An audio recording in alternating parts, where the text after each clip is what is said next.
being here today. My name is Khalid Hansraj. I'm the program director with InterGen. For those of you that don't know what InterGen is, we're really in the business of connecting senior executive advisors with fast-growing companies. And we do a bunch of stuff like today's session, which is called the Breakfast Club. There's a lot of new people in the room. I also want to acknowledge the people online that are joining us. I think in total, we might have about 140 people offline and online. So welcome again.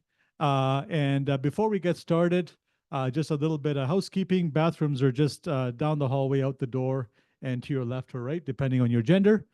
What else? I also want to recognize my team, Tony in marketing, whom you all hear from, Emily, who helps organize this wonderful event, our CEO, Sandy, and we have, where's Jared? Our venture advisor, Jared. So welcome again. I want to open up the floor to CBRE, who have been a gracious partner to InterGen for a long time and have graciously sponsored the breakfast this morning. So CBRE has asked Daryl to provide a few words. So welcome, Daryl. Thanks for the intro. Morning, everyone. I'm Daryl Bolden. I'm with CBRE. We are a sponsor of this breakfast and very proud of it. Just as a participant here and a sponsor of this breakfast, hope you all enjoy it. It's incredibly inspiring and awesome to see so many innovative and influential minds share the same space. For those of you who may not be aware, CBRE is one of the largest commercial real estate providers in the world. We have a robust and an active presence right here in Calgary. We offer a wide array of services, specializing in industrial, retail, investment sales, workplace strategy, office leasing. And as part of the downtown office leasing team, I primarily focus on the downtown core and the Beltline. Our aim for helping you is to help you navigate the complexities of an office lease and ensuring that it aligns with your business needs and requirements. Make sure that you don't get taken advantage of by those landlords. The mission as well, I know coming out of COVID and the chatter of the work from home, it's very important to have flexibility built into those leases, and that's where we come in to make sure that you have that built in so you don't have a huge commitment on your overhead. Again, super honored to be here. Hope you all enjoy breakfast and get a coffee in you. And any questions, don't hesitate to reach out to me. Happy to chat afterwards. Thanks. Thank you, Daryl. Before we get going with the show, we have the pleasure also of having the chair of the board of Spartan Controls, Grant, here. And I specifically asked Grant to provide a few words, specifically because 13 years ago, approximately, my startup and Spartan Controls were partners, and the experience we have with Spartan and the opportunities they can provide to the right startup are very, very tremendous as a business partner and a go-to-market partner. And so I'd just like you guys to understand what Spartan Controls is, because they are the mothership that is working with and supporting BlueMarvel and Keri's team. So Grant, welcome. Awesome. Thanks. The mothership. I like that. Space theme. That's pretty good. Yeah, I'm Grant Wild, past president and CEO. So I've been at Spartan 30 years and built my career there. And Spartan Controls, humble beginnings, right? So for those in the crowd that are, the entrepreneurial spark, it was 3 engineers getting together and starting a business in 1963. And they were fortunate to represent a pretty capable manufacturer in Fisher Controls. And so Spartan got its beginnings as a process control company on the backs of control valves. And has anyone been in an industrial plant recently? Yeah, experience any? Well, those green mushrooms, right? Those actuators would be synonymous with the Fisher green. And it was at a time in Calgary where the oil and gas industry was starting to take form. And so it was a focus really for Spartan in the upstream oil and gas, which evolved over many years and has changed through the decades. depending on what the customer needs. And that's a key part of our strategy, is being very customer focused, understanding the value the customer wants, and then delivering that in the process control space and industrial automation. We are fortunate to be aligned with a company called Emerson. They're a global automation powerhouse, I would say, the leader in industrial automation. And so we exclusively represent a number of their products. And when I say products, it's things like control valves, isolation valves, the sensor arrays that you'd see in the industrial plants, like brands like Rosemount and Micromotion. So if you've been in and out of an industrial plant, you'd see blue cans and orange boxes and green valves. And that's part of our product portfolio. And that's really the foundation of where we started. But throughout the years, we've evolved into, I would call that the factory floor, the basement, into the control system. So the brains behind the operation, because these large industrial plants have literally, in some cases, tens of thousands of inputs and outputs automatically being controlled by software. And so that L2, or that level 2 within the control world, is you have control systems and automation running that. That's the Delta V platform that we bring to the marketplace. And if you look at the Western Canadian marketplace, which is our kind of turf, we got our start in oil and gas, but that expanded into many industries. And so wherever you think of heavy industry, whether it's mining, pulp and paper, water, and certainly oil and gas, refining, oil sands, you would see process automation that we've been involved in. And our control platform runs about 400 of the largest 700 industrial plants in Western Canada. So where does that take you on this journey of why BlueMarvel? And our sensor array, a lot of the data coming out of these industrial operations starts at the factory floor. And whether it's real time or historical data, there's lots of different data sources. And we're the kind of data guys, right? A lot of that data is coming from or through our equipment. And so over the years, we said, hey, we can do more. We can add more value. And of course, that collided with a movement or trend in the last decade, say, around digital transformation.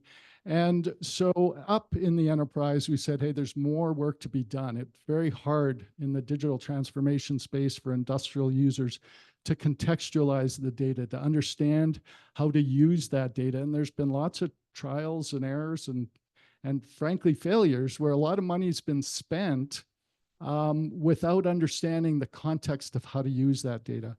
And that's where we come in. We understand the factory floor, the industrial plant, the process. So that's the OT layer.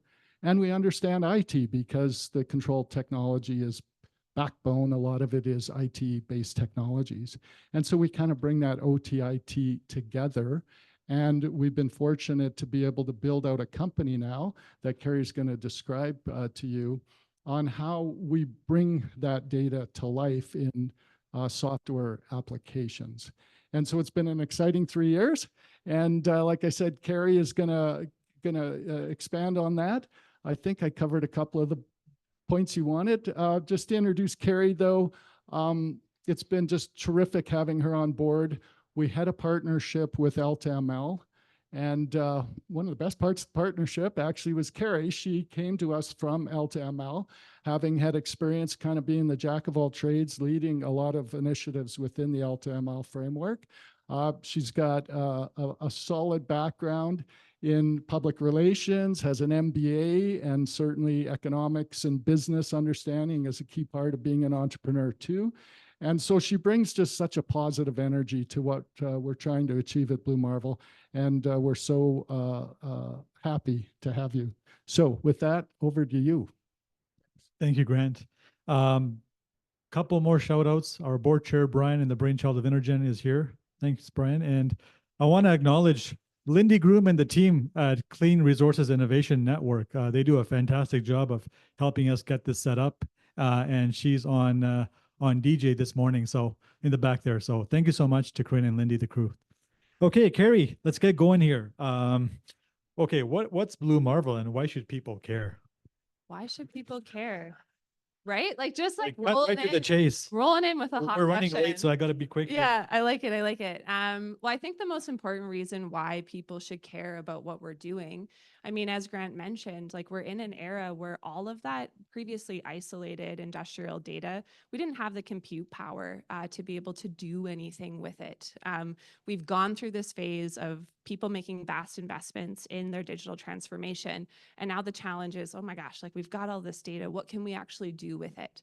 And so why people should care is that we've created a proprietary way of ingressing and egressing data across control systems to be able to visualize that data so that you can make informed decisions about what it's telling you so that you have meaningful impact on your business. So we are playing across 3 core spaces within our organization where we're looking at use cases.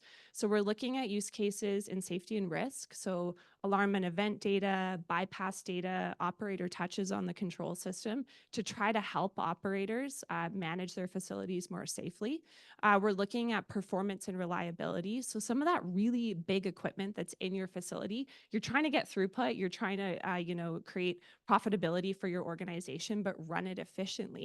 And so, we're pulling data off of those large assets and helping organizations figure out how to run them at the optimal level.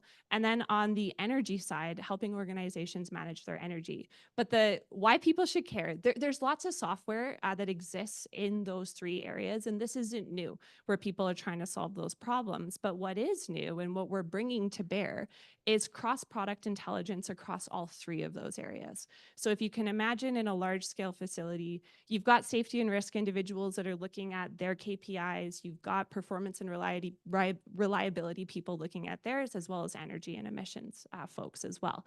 And so our products, while not there yet, on our roadmap is the ability to connect all 3 of those areas so that you can be making decisions in real time without having to dig into the weeds of each individual area, and just level up those KPIs so that as an enterprise, you can look at that, you can make decisions that are best for your business and focus your attention on the places that are going to drive the most benefit. Super easy.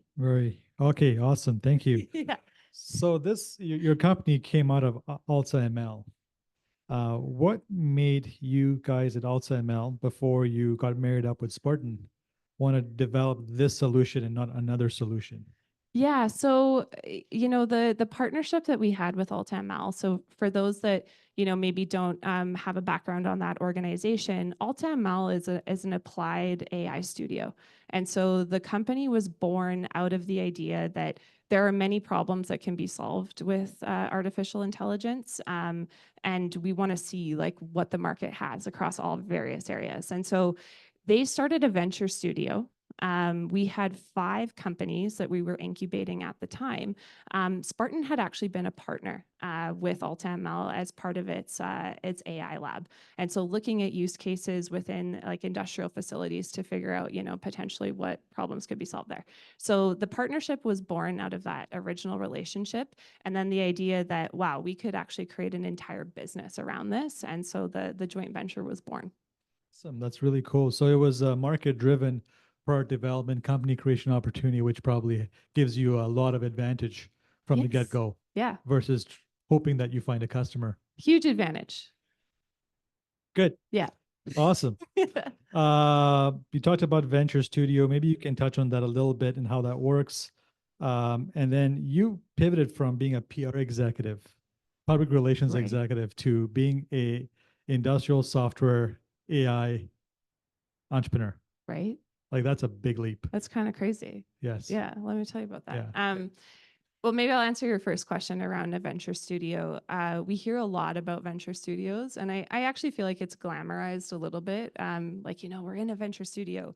Really, what a venture studio is a place to help an organization focus on the core of their business without having to worry about things like HR and finance and where you're going to set up your office and all those various pieces so that you can work on the problem that you're trying to solve for the market. And so we were originally being incubated in AltaML's venture studio. They took care of all of those back office pieces so that we could focus on delivering the solutions that we were trying to build without the rest of it being a distraction. I would kind of say like we're almost in a venture studio with Spartan now. That's kind of how that works. But that's what a venture studio is. Okay, the PR piece, the PR leap. Okay, everyone's curious about that.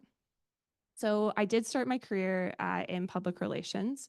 I worked for 10 years at a global PR firm, Edelman. So they're one of the biggest PR firms in the world, if not the biggest, I think. And my role there was actually working in crisis. So I am like a bit of an adrenaline junkie. I've realized this. Like maybe for fun, I like to jump out of planes. I don't know, but definitely a bit of adrenaline junkie. And so starting in that crisis communications piece, like I was always at the forefront of supporting organizations through really tough times. And so I do think entrepreneurialism is tied a little bit to that adrenaline, I will say. Just a little bit. Just a little bit, Yeah. because the highs are highs and the lows are lows, and it's, working with people to solve those problems that makes it really fun. And so I would say from the PR side, what I enjoyed the most was supporting companies in getting through something really tough. And I had a huge passion for that. But what I was also passionate about was helping organizations make the right operational decisions, because good PR doesn't fix bad decision making.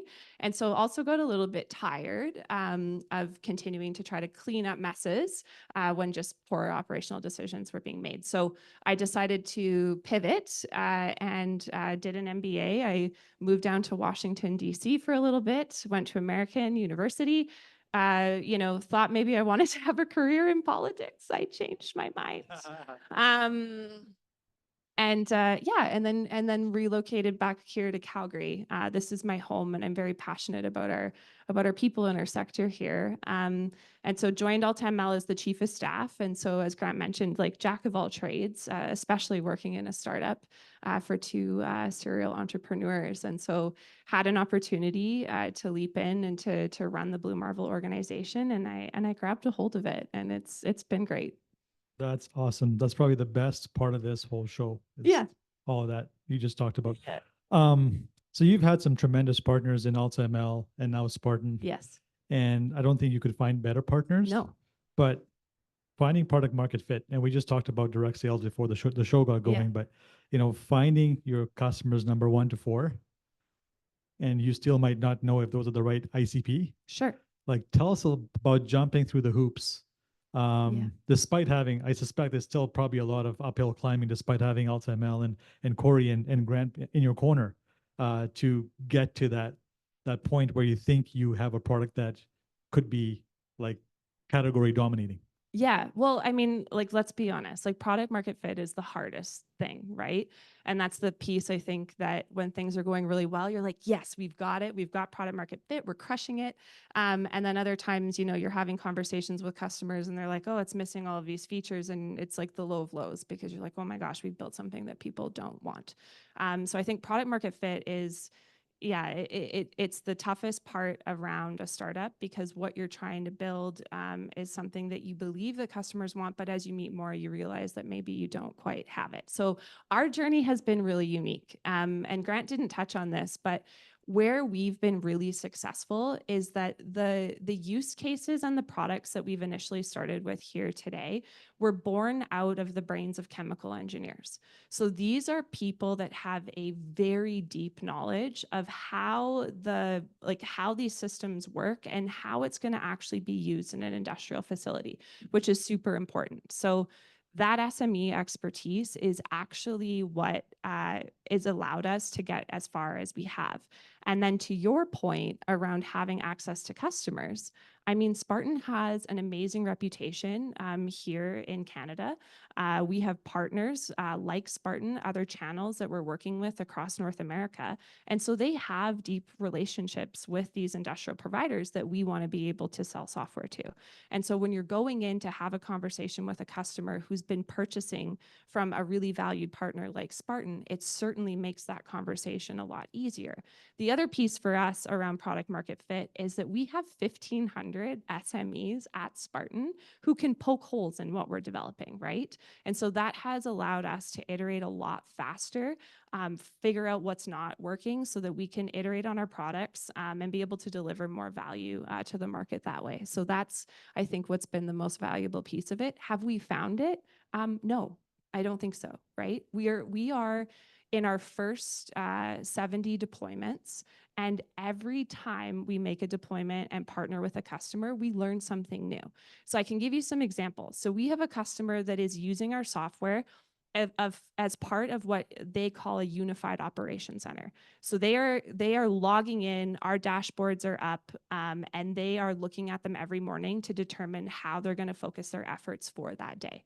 We have other customers who are deep experts in a particular area of a plant, and they're using our software to prioritize themselves as an individual in that plant area for that day. So to say that we have found product market fit, I think it's evolving and it's going to continue to grow and it's going to continue to change. But from an enterprise level, we've got people that have framed like an entire change management process around the management of their facilities, all the way down to like an individual user who is diving in and using it deeply. So it's we've got the gamut, which is kind of unique and cool. So 70 deployments later, you're still not sure if you have product market fit. Yeah, is that normal? That's a critical message to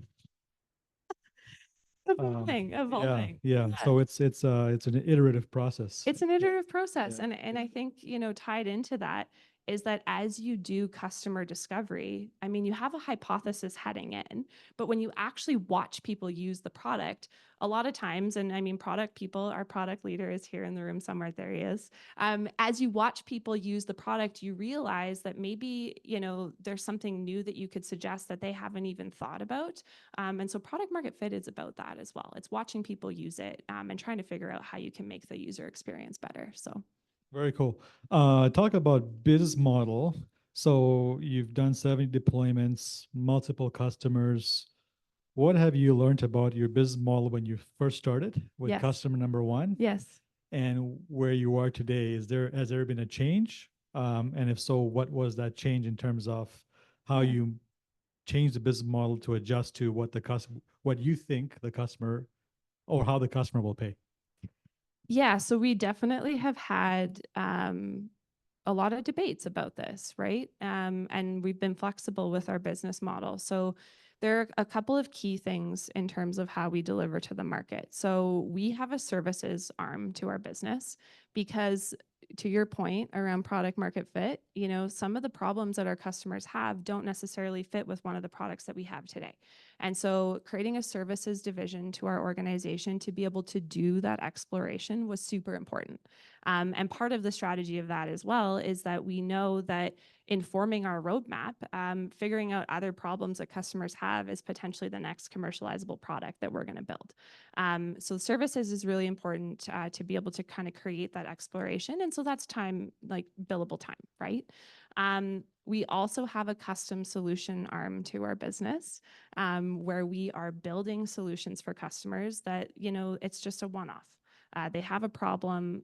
Maybe we don't want to create a commercializable product out of it. We don't see value in that, but there's value for them. And so we will support them in the creation of that and then handing that off to their team, managing it ourselves, any combination of the two.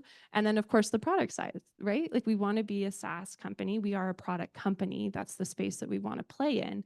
But timing to revenue is also really important. So yes, we have the backing of a larger organization, but we also need to be prudent in terms of the management of our resources. And so the services business feeds our ability to generate revenue a lot quicker than it is to kind of manage through like an 18-month deal time to close of delivering an enterprise product. Great. What else do I have here? Product development. Product development, yeah. We don't talk about that a lot, but I thought we'd touch on that a little bit, especially as you build out your product team in response to how the market thinks your product should work. What has that process been like? And really, it's a product function, and you need different types of skills Yes. and domain expertise, and bringing that all together to mash it up in a product that becomes like very saleable. Yes. So, what's that experience been like? I feel like Not coming from a we should bring not Kyle up here to answer not that coming question. from a product background. Yeah, not coming That's like from that's highly intimidating. Yeah, Yeah. totally. Like, and I think the most important part, like, is to understand that our products are really complex. Not saying that other products aren't, but like, you know, we're not creating like something really transactional, like a directions app where it's like, I just ask it and it gives me directions. Like, it's really clear value, right? Like, we have very complex products. And as I mentioned, you know, of the 70 deployments that we've had, as we're doing customer discovery, we're realizing that people find benefits all over the place in terms of what the products that we have. So, I mean, we've created something of value, but to say that it's like one value and that it's like really clear to the market, that's not the case. You know, working across even like the three broad bucketed areas that we have: safety and risk, performance and reliability, and energy and emissions. Like, those are, you know, at a large company, that touches a lot of different people across those organizations. And so the product development process is complex. Kyle is our product leader. You guys can ask him the real answer after breakfast about what he thinks. But the most important part of a product role is being able to siphon through what you're hearing from SMEs, how customers are actually using it, and then working with sales of what's actually sellable to the market. So I would say product is the hardest role. Nobody likes you when you work in product because you're having to make decisions that nobody's happy with, right? Sales isn't happy because you haven't built the one feature that they feel is most important. SMEs aren't happy because they feel like you've left something out that is critical to the usability. And the most important is keeping the customer happy. So that's where we focus. We focus on the customers that are using the product today, and we develop the next iterations of our products based on what they're telling us. Yeah. Okay, awesome. Good job, Kyle. Don't run, Kyle. Stay with us, I you just know? want to make this a little bit real for the audience online and Sure. in the room. Could you give us an example of like a use case, if Yeah. you can share a logo, Yeah. and like what was the before and after sort of situation, before BlueMarvel, after BlueMarvel, and the problem you solved, and how your platform outside of services and outside of Yeah. custom solutions Yeah. nailed the problem like nobody else could? Yeah, so I'll give you an example, and I know that we can speak about this customer because they're our biggest champion and partner, which is AltaGas.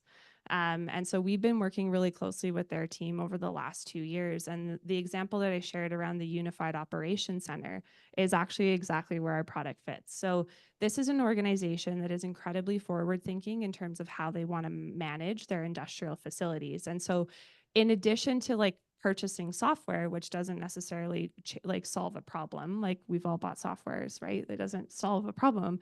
They've created an entire change management process around creating a unified operation center.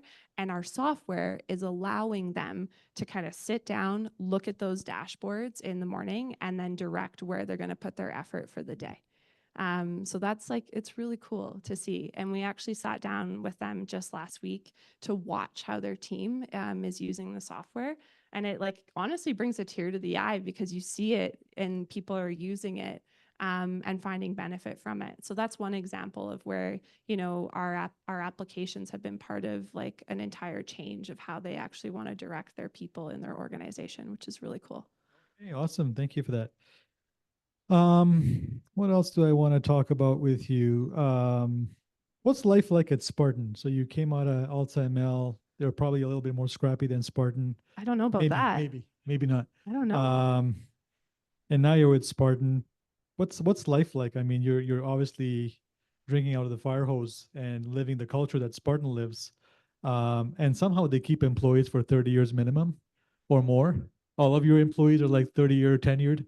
So what's the culture like there, and how do you think it's positively impacting you as a really small organization that's trying to find their way and ultimately build their own culture? Yeah, so I would say that our cultures are intertwined and feed off of each other, right? So one of the biggest benefits about being a part of Spartan is the support. Like everybody there is an owner. So it's an employee-owned company. It's a privately owned company, and so everybody has a vested interest in the success of what we're building, right? And that makes a huge difference. And you hear that from privately owned companies all the time. This is the first time I've been a part of a wholly owned, like employee-owned company, and I would say what's good about it is that everyone's in your corner, right? Like they want to see it be successful because this is literally their money that they're putting into it to see it grow, right? Um, in terms of our ability to then also create our own culture, I think that's actually what's allowed us to be able to do that because I think for a lot of startups, uh, what ends up making you fail is the people challenges. And the people challenges come when you don't have the financial support that you need to be able to invest in the areas of the business that are most important. And we don't have those concerns. And so that makes it possible for us to focus on the work rather than the distractions of the stresses that a lot of other startups have. Okay, good.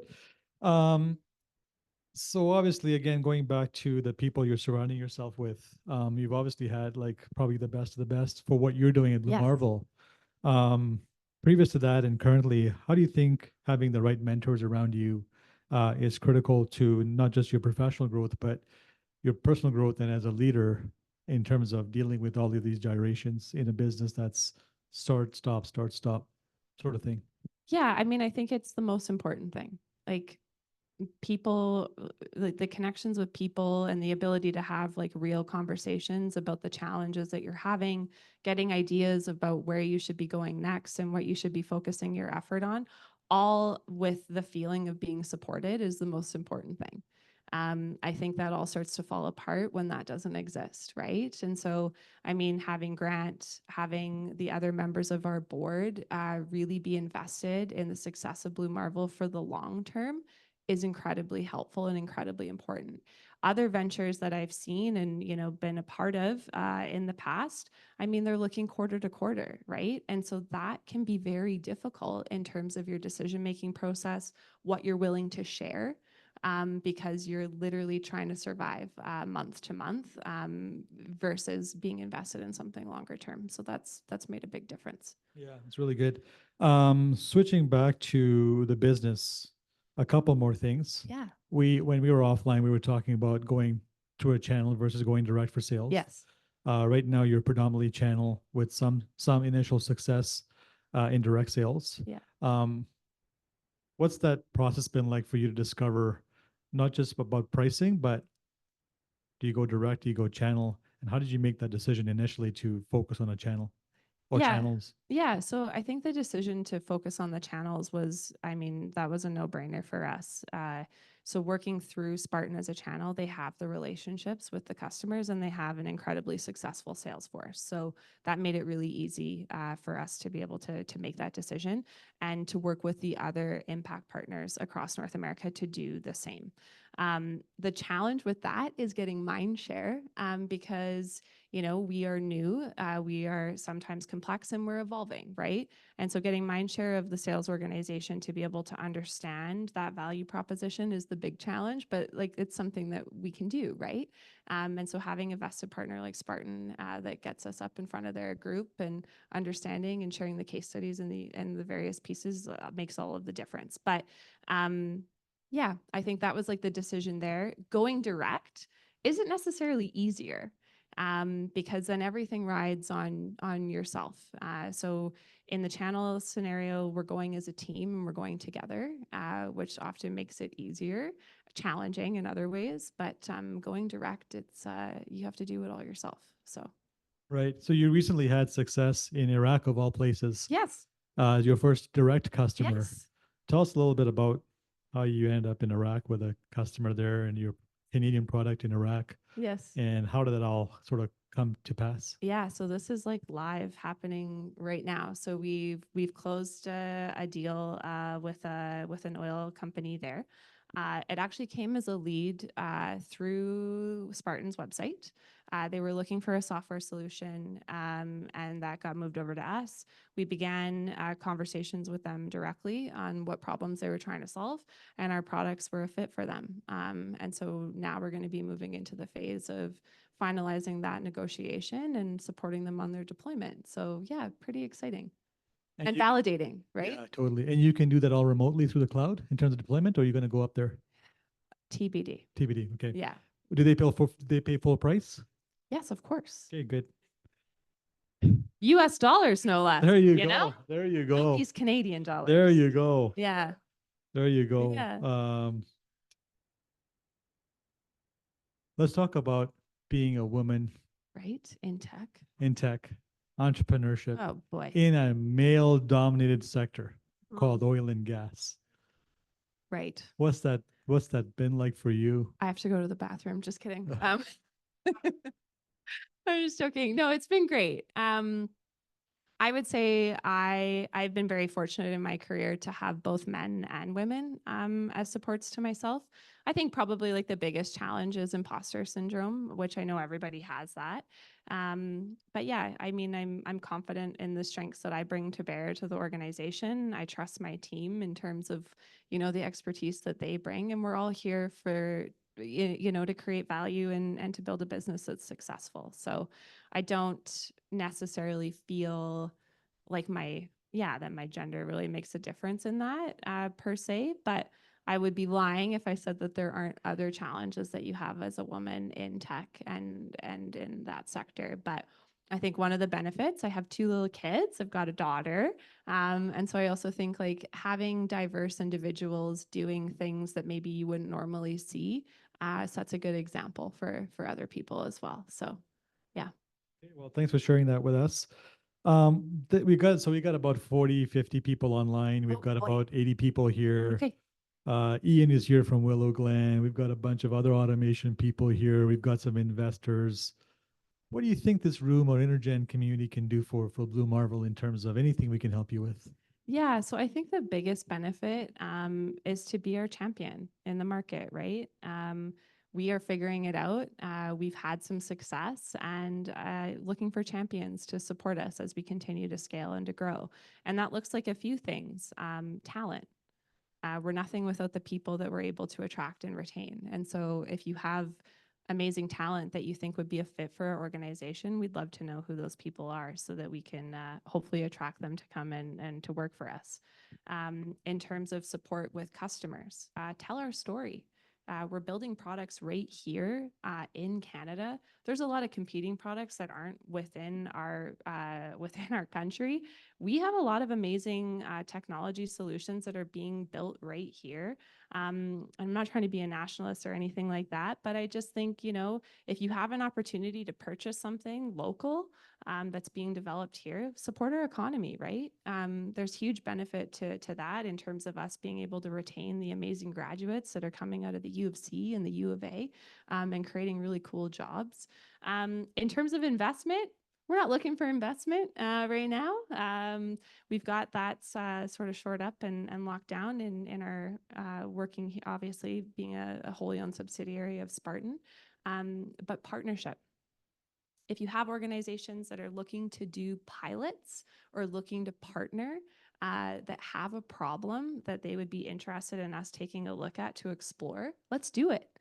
We've got a team of amazingly talented data scientists that are super hungry to look at data, to look at assets. And one of the things that we are doing is we're offering offline data science studies to anybody for free. So you want to send us out a data output. We will look at that data to see if we can find an ROI for you and then have a conversation. And so as I touched on, you know, one of our big value adds on our ability to ingress and egress data, some of that secret sauce has allowed us to be able to do that quite quickly. And so we're offering that out to the market as well to be able to see what other ROIs we can figure out and exist for customers. So those would be the ways that this community can support us. Good. Your career webpage has nothing on there right now. I know. What do you? Weston. Just kidding. what do you think your next few hires will be? Like what Yeah. areas of the business? Yeah, data engineers. So we're definitely looking for data engineers, data scientists, software developers. We're looking for UI UX designers.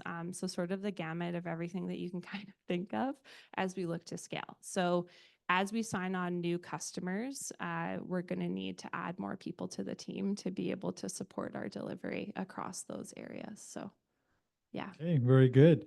I think it's time for Q&A. Do we have any questions online? Nothing online? Any in the room here? Okay, Ian's hand went up first. He was like just waiting.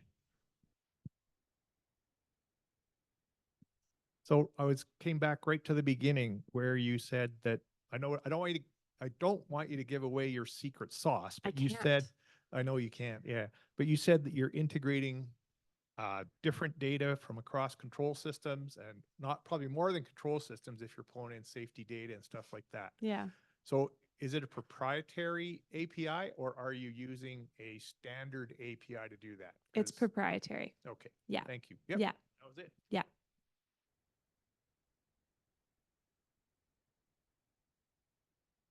Hi, I'm Abdul Kuru with Vantage. I'm a former Emerson employee, so I really understand what Grant was talking about. My question is about, finding that product market fit. Yeah.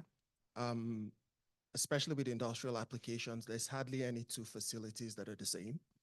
So Mhm. how do you find that balance between, a custom solution and your ability to productize as you take your solutions to the market? Yeah, so in terms of like what we would consider a custom solution versus something that's commercializable, like those three bucketed areas that I talked about, those are the areas that are essentially agnostic across any process. So, I mean, we've had conversations with companies like Ferrero Rocher that experience like some of the same challenges around like bypass data as an oil refinery would, right?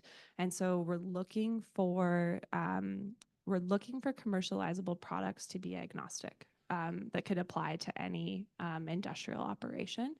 Whereas a custom solution, to your point, would be like a really specific problem that then therefore wouldn't apply. And so that's kind of how we're delineating between the two. But first and foremost, we want to focus on commercializable products that can kind of operate across sectors versus those that are quite deep and custom to a specific sector or process. Okay, thank you. Yeah, you're welcome.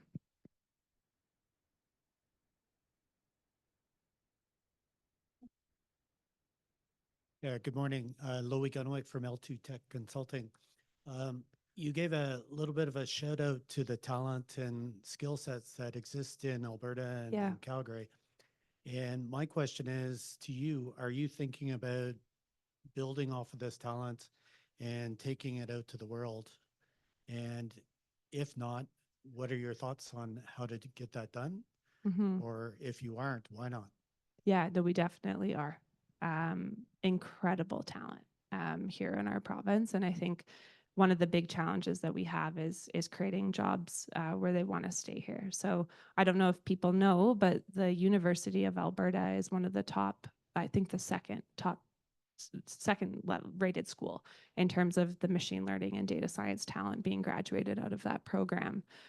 We've hired a lot of those people actually, and as we continue to scale and grow, that will be one of the biggest pipelines of talent that we are feeding into. So I think we all play a role in supporting those individuals and hoping that they find meaningful careers here, but certainly a desire to hire local versus remote, and sort of outsourcing that to other places. Well, I guess I was more interested in, are you taking your business internationally Yes. rather than the talent, and how are you Yes. going to do that? Yeah. So the first way that we're doing it is through the channels. So we do have some partners in North America that are helping us explore opportunities into the US. So we're looking at markets in California as well as Texas. And then in terms of going international, like Khalid said, we just have our first sort of direct sale that's happened there. So we need to figure out what that's going to look like, and if we're going to do more of that or kind of grow here first in the North American market through that channel versus going direct. Yeah. Thank you.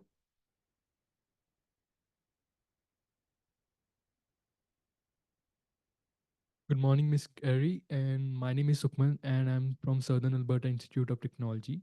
So, since you mentioned a lot of data science, data engineering, and myself as a data scientist, I want to ask you, like, what are your advice for the freshmen or the students who are stepping in the field of data in Calgary? Your advice. Get in touch with us.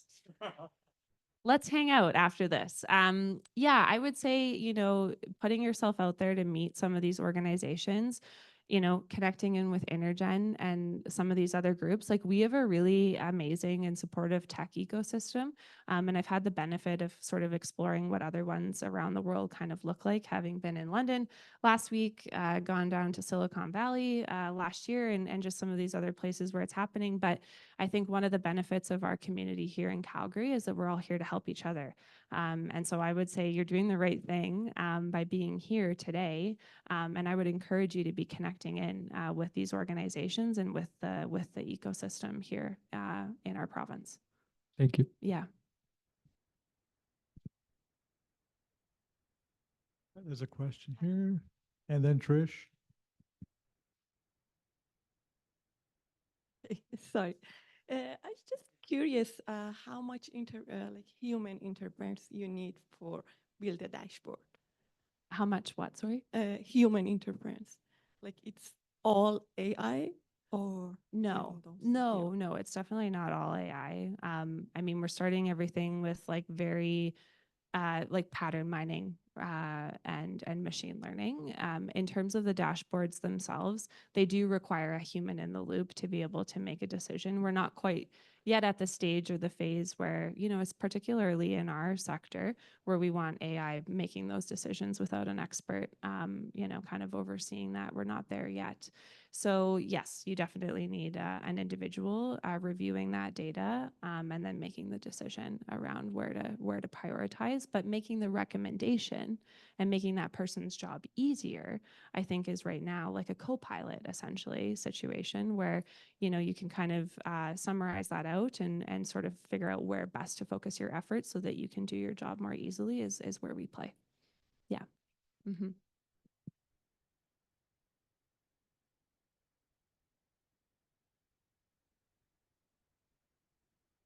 I'm going first.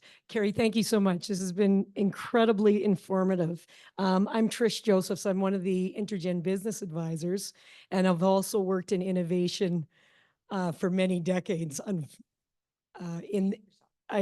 dating myself, but one of the questions that I have for you is 10 years ago, we were very bad in Alberta at being an early adopter of technology, Yeah. especially digital technology. Yeah. I think about Vicky and Crux OCM, and there's a whole list of companies that had to go outside of Canada to just get those early adopters so that they got through that valley of death. Right. I'm curious about your experience today because a lot has changed in 3 years. Yes.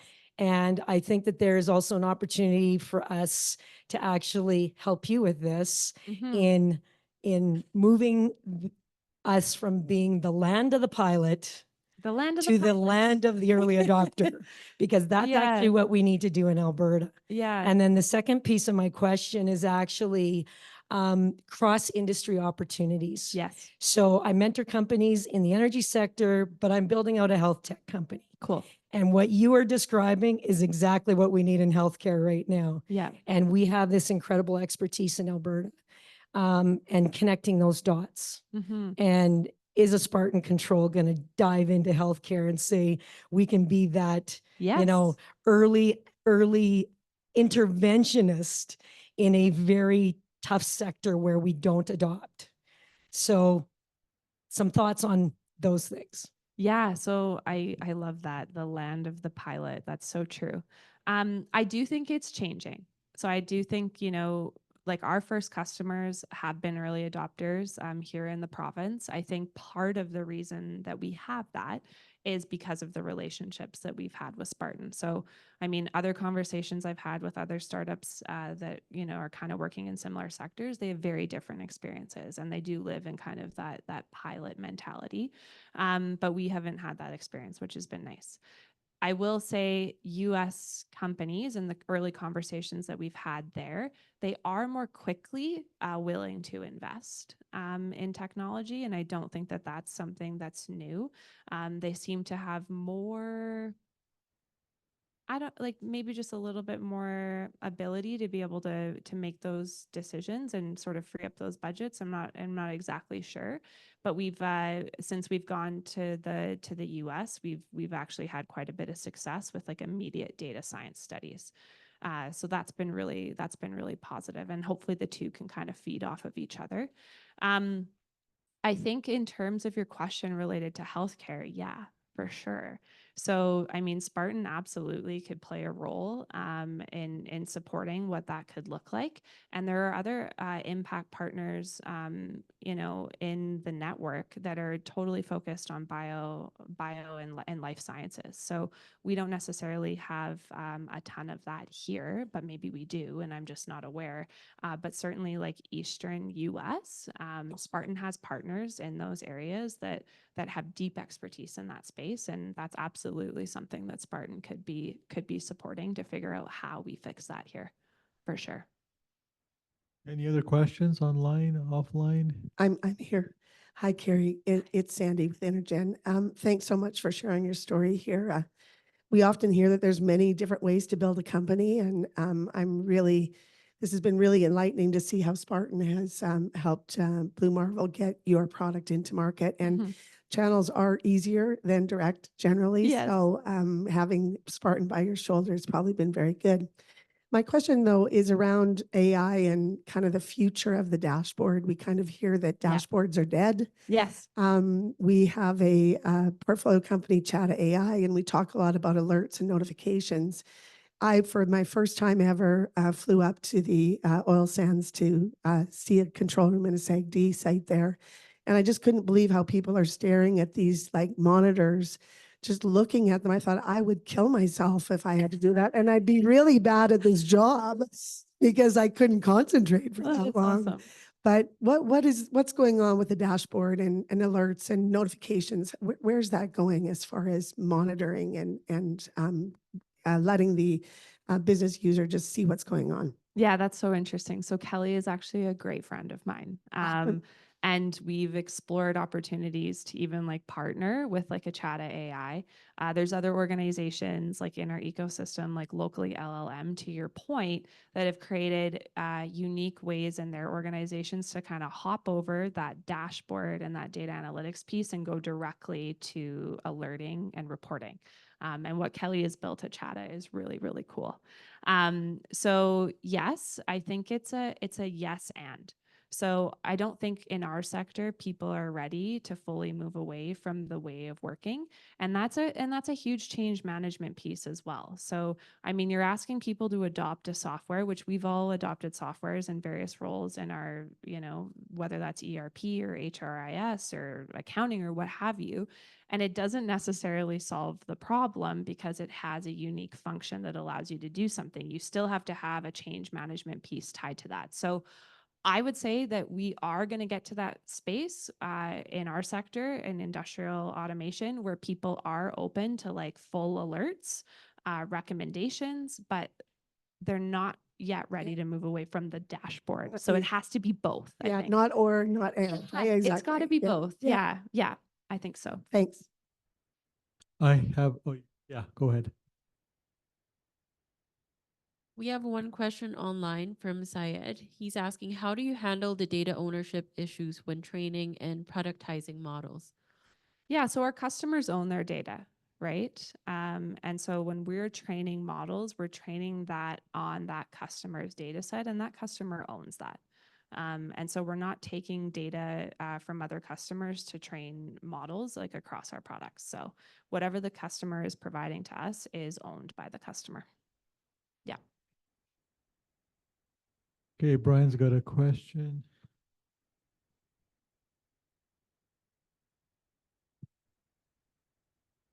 It's more of an observation, Brian Fileski. A couple things. Number one, Keri, big kudos to you. I really commend your insights and your energy and your entrepreneurship, and sharing that today is terrific. And also have to commend the big audience today and online. Have 80 people here and 40 people online really is a nice statement about where Calgary is going, where Alberta's going.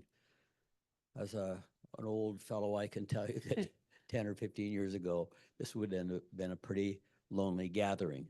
So the fact that we've got such percolation and such energy today is really commendable, and it portends well for the future. Keri, you kindly mentioned mentorship. And Yeah. when Khaled said, how important is mentorship? You said it's the most important. And I think if we could have a little more granular description of that, Yeah. I think would be very helpful, both from the point of view of your experience with mentorship in the past, Yeah. currently, and how the hell do you be a good mentee to your mentor? Yeah, that's a good question. So I can tell you about like what that looks like for me right now, and I'll be vulnerable in terms of what that is. So I shared a little bit about imposter syndrome and not having everything figured out. And so I think the most important thing about a mentor is that you can have that conversation with them. You can, you know, share your fears. You can talk about what's keeping you up at night without the worry that you're going to be judged, that they're not going to be there to help you, and that they are not vested in your success. So I'm very fortunate that I have that in Grant. I have that in Terry Schmelik, who is also on our board. And I can go to any of those individuals and have that conversation without feeling like I'm making a mistake or that I need to keep up appearances, because I know if I'm able to share that openly with them, then we're going to be able to get at the problem faster and be able to fix it.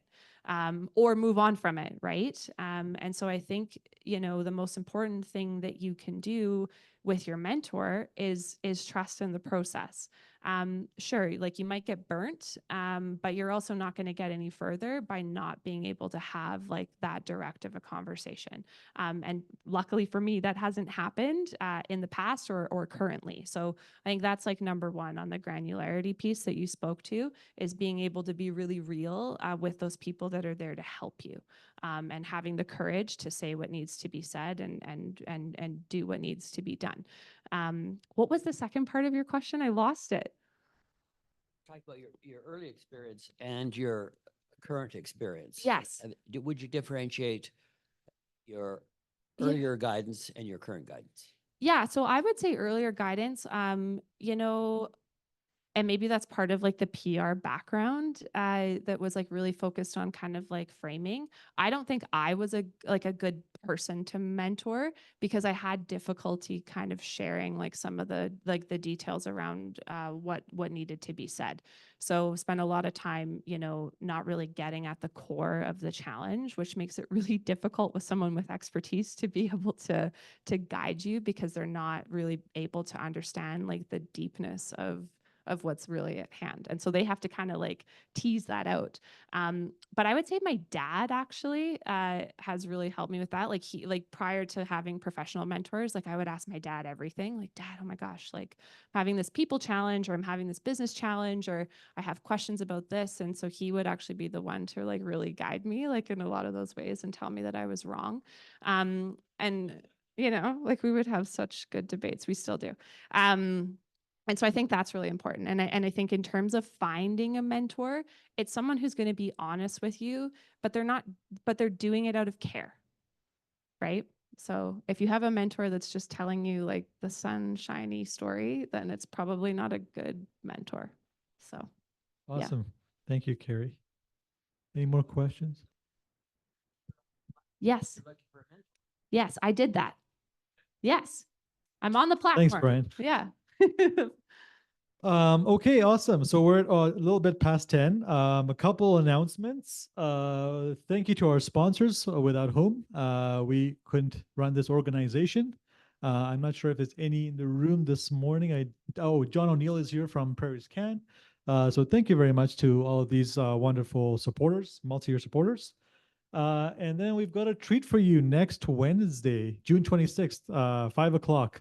Please take a picture of that QR code. We're hosting Joe Canavan. We're flying him from Toronto, and Joe is a early investor in Wealthsimple and Coho. These are challenger banks.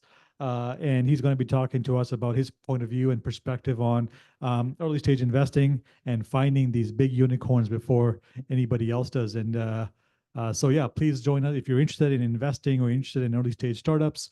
Please join us at the Hyatt Calgary, June 26th at 5 p.m. And I'm not sure if we have anything else. That's about it. So thank you very much. If you would like to be an advisor to companies like Keri, please go to our website, upper right-hand corner. We'll have a sign-up button.